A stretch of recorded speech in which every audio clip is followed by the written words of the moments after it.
Vintage Magic. Game, collect, invest. For more information about our consulting and professional services, visit vintagemagic.com.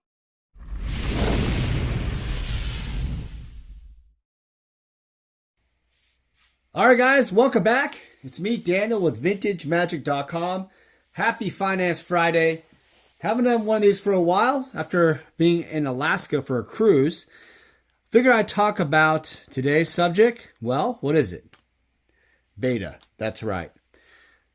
Beta. The second set of Magic the Gathering. And by the way, happy anniversary to Magic. It is kind of the month where Magic was released at Gen Con. So I wish I was at Gen Con, but busy doing family stuff. Kind of busy. All right, so all these, by the way, are all going to be on eBay auction. They are available for sale for your bidding right now. The link is below. So good luck. It's about 10-day auction. We'll have them staggered throughout the week next week too. There's a lot of cards available. So beta is, some specs.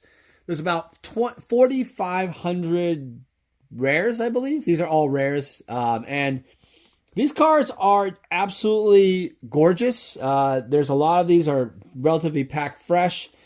And they're, some are gradable. People always ask me, well, Dan, why don't you grade the cards? The client and I kind of decided that grading the cards, because this is a consignment, we're not going to grade these because they are relatively, I would say a lot of them are nice, but the problem is the time and the cost of the grading fees would be pricey. And I think the client wanted to sell some of them and such. And the premiums, while, there are premiums for these cards, if they're not like 9.5s consistently and great subgrades, you're not going to get the premium. So that was also a factor. Yeah, so beta cards were the original cards that everybody loved, and they consider that as actually the original set. So Alpha obviously was the first set of Magic, but Beta was considered because it's playable. They have the original corners. Here you go. Here's the Beta Chaos Orb. Look at that. Yep, the original corners. So definitely, iconic and considered to many the original set for Magic, because the Alpha were not something you could actually play. It became a situation where people were like, well, I can't play with these things, so this is not this set. A lot of people collected at Beta. Obviously, the last Black Border set out there, and then it came Unlimited, of course. But Beta was very special because it also had all of the cards that were misprinted or not printed correctly in Alpha, and they were corrected in Beta, and also including some missing cards. Key card, obviously, is the Volcanic Island, the iconic Volcanic Island. So that's that round of Beta cards, and then I'm going to do another round because there's so many cards, I don't want to stack them, get them out of order. A lot of people have told me that Beta has gone down in value over the years because Alpha has taken over. That's not necessarily untrue. Beta obviously has seen challenges, but I think more importantly, I think it's an opportunity. And let me explain. Beta over the years has been, growing, and then it kind of went down through obviously the slower period right now. And I think that's an opportunity. I think it's an opportunity to buy for these type of reasons. Let's see. Number one, I think it's always important to accomplish the Power 9. It is obviously the set that has the Power 9, but also the actual iconicness of the cards. They also have all the cards Alpha has and a few more, right? There's also a collectability because of nostalgia. There's a collectability through the gameplay. A lot of people think Beta, is absolutely gorgeous. It is. The corners are what it is today, so they kind of, can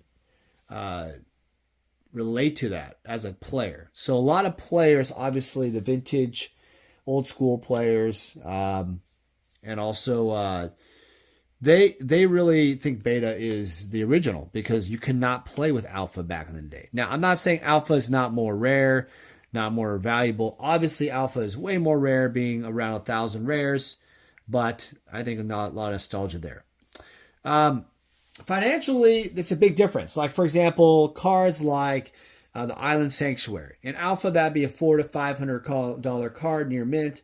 For beta, looking at 150, $200. Obviously, near mint alpha could be even 1,000, right? Depending on the quality of that near mint. So keep that in mind. So beta still has a lot of room to run up to get closer.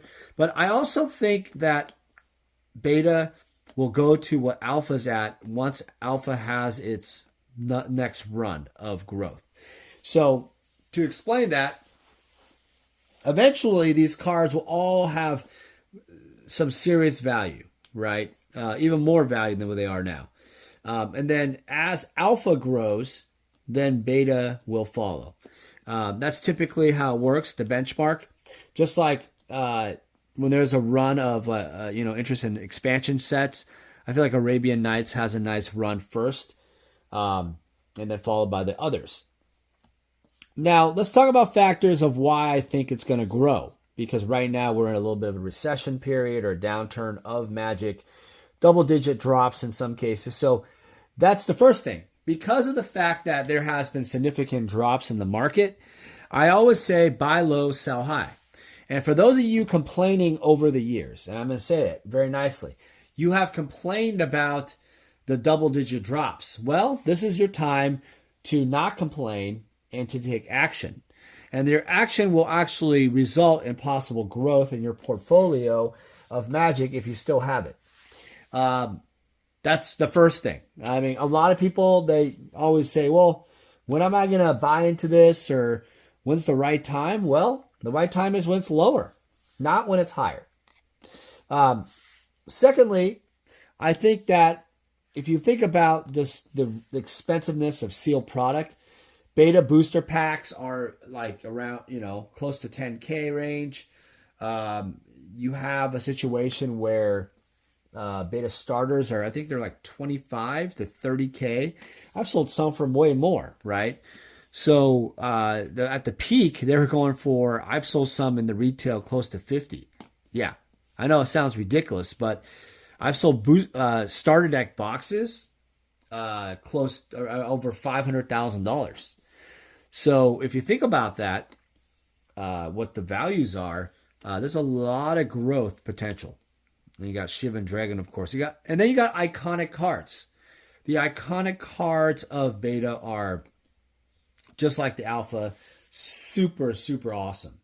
And this, iconicness of the set will always be, ingrained in people's minds and hearts. And these are kind of the, if Magic was to fail, a lot of people have been asking, well, Dan, what if Magic itself tends to fail and go down, this digital world we're in? I don't think Magic's ever going to fail, but I think that the nostalgic cards, the nostalgic sets will prevail in terms of investability. What you don't want to be in is the modern cards. You don't want to be in those newer cards and hold sealed product. I know Rudy likes to sell that stuff to his patrons, but it's a terrible, terrible F- investment. I think it's a bad idea, especially for the institutional investor that's not getting it at the lower price points, wholesale, like Rudy does. It's different when you're a card shop or whatever, you get them in larger amounts. A large card shop or a large, from a large distributor, a large individual like Rudy. But as an individual institution, no investor, no way. Invest in something you love, something that has rarity. And the problem with the newer Magic cards is that they're so not rare in the sense that they keep reprinting the same cards in a different variation, a different artwork all the time. To stop here, this is my favorite card of all time. Obviously, some of you guys know that is this beautiful minty Underground Sea. I would grade it probably a 9. Was really close to a 9.5, but the problem is there's this corner in the back. I don't know if you can see it. The front, sorry. That's like this interesting ding to it and nick. which I've seen them, dock that to, which I've seen them dock that corner to an 8.5 corners range right here. So, it might get 9 corners, but the thing is, overall, it's a super clean card. So if you're looking for something really nice for yourself, this is probably one of the nicest raw copies I've seen for a long time. Yeah, so talk about like investability wise. I don't think the new stuff would ever. Okay, let's talk about the serial number cards too. Might as well say it. Post Malone, obviously, I'll do another video about his $2.6 million purchase of the One Ring from a collector who pulled it in Canada. Now, is it is it worth the value of what he paid? The answer is no. It's not worth it on the open market. It is worth it to him. And it's worth it because it means something to him, either as a collector, a gamer. He obviously has the resources, the fame, and the fame alone of him buying it would probably earn him some result of, some way, right? From sponsorships with Wizards, relationships with other collectors, whatever. He's going to earn a type of, because of his fame, buying it actually, produces actually more, value to his collection in some weird way, right? It's the Post Malone collection. It's not owned by a Joe Schmo like you and I. It's owned by a famous person. Here's that card I was talking about, Volcanic Island. It was the one that was omitted, the only dual land in the original Alpha set that was not in the set. And then this is a really nice one, a nice minty one, nice little light surface scratch, but all in all, super clean. I grade this a 8.5 plus, maybe pretty much a 9. Hard to find it centered though. This card's always been hard to find centered, and depends on if they give the centering 8 or 8.5. So, new cards, other serial number cards like the Soul Rings, right? The other one of ones down the road. The question also was asked before, are there going to be other one of ones? Yes, there will be, of course. Marvel Masterpieces 2022 just released their new set. Dan Dos Santos, imaginative realism artist. He was the artist of that. Beautiful artwork, as usual. Dan is an awesome guy also. But you'll notice, I want you to Google on eBay right now. There's serial number cards on the back. These original betas had nothing serial number. They were just the cards, beautiful cards, just iconic for what is, for today. But you never know. But the forced rarity, like the Marvel Masterpieces, begs to ask the question, is it really worth a good investment, right? We're talking about, not Magic, but other stuff. And the thing is, yes, because there are a lot of 1-to-1 rare cards. 1 out of 25 is some of the other base sets, and there's a 1 out of 10 signature card too that you can collect of a 90 card set. So yeah, it has some value there. But with Magic cards, does it translate into the same value and growth? Because what I've seen is, like in sports cards, once the rare cards of the serialized number sets are pulled, then the values are dropped significantly. Like the LeBron James Triple Logo Man card. I forgot which year that was, but it was an awesome pull, sold for about $2 million. And that was quite a change in the value of the product. Hold on a second. All right, guys, I'm back. So sorry. Obviously, we're missing the commons and the uncommons. This awesome beta rulebook will also be on auction, eBay auction. If you're looking to purchase any of these, this is the beta, because when you look at page number 4, the very top does not say Wurzel's something. It says you've just bought your first 2 decks of Magic the Gathering. So the alpha starter has Wurzel or something. The beta does not. All right, so let's continue on. Some of the uncommons and commons. Yeah, as I was saying about the sealed product, like when you have the bigger pulls of, a serialized number of cards. I think that sports cards is a lot different though, and I'll tell you a big difference because sports figures are continuously evolving, changing their craft. And by the way, this is a full common set that'll be on eBay auction. Link is below if you want to bid on. There's this, they're all near mint and stuff like that. There's this kind of growth with players, NBA, basketball, baseball, NFL, hockey type of thing. You can buy into their growth championships, stats, whatever. In Magic cards, when you pull the cards and you get that serialized number card, 1 of 1 or whatever, or Soul Ring, it's a little different, because you can still utilize the cards like Soul Ring, whatever, right? So there's a utility factor. I think it's different for Magic. But here's the part that I think will actually hurt serialized number of cards a lot with Magic, is that they need to start being really, really, really careful on the way they give the grades themselves, or I'm sorry, the production of the artwork and the cards. So, for example, the recent Lord of the Rings set, this is the uncommon set, by the way, all near mint, and I'll go pan through that too. So, the Lord of the Rings set that happened recently with the crossover, it had the Soul Ring, the Dwarven Soul Ring, the human, and then the elf, I believe. And those values are still interestingly high because they are Soul Rings. And because they're serialized numbers, there's only 300 of, I think, the elf one or something. That makes it extremely, extremely rare. By the way, these are not all near mint. There are some surface damage. I will notate that on the eBay auction link in general, depending on if I break this up or put them together. I'll probably keep them together, but I'll note it regardless of the key ones, of course. Yeah, I think once you have the utility factor, I think those number out of 300s will always be worth something. But here's the part that when it changes. Once you start putting other Soul Rings in the market that are numbered, which you will, right? It's in some type of other crossover or whatever. What happens is the value of the previous ones tend to go down, in my opinion, because you have more and more soul Rings that are serialized in the market. Sure, you can say, well, then there's an artwork factor. Okay, I can agree with that. But Soul Ring, for example, is a one card you put in your commander. It's only one you put in.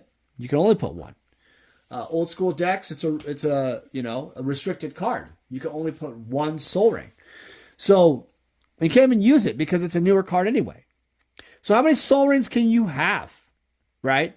What makes a Soul Ring worth changing up? It would have to be the artwork, the artist, the crossover, something special, right?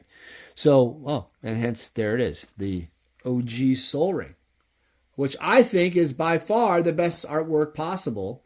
And they keep doing like 5 million variations. I don't know. Comment below, what is your favorite Soul Ring card of all time? It can be the Alpha, Beta, Unlimited, whatever, or it can be the new crossovers. Let me know. Comments below.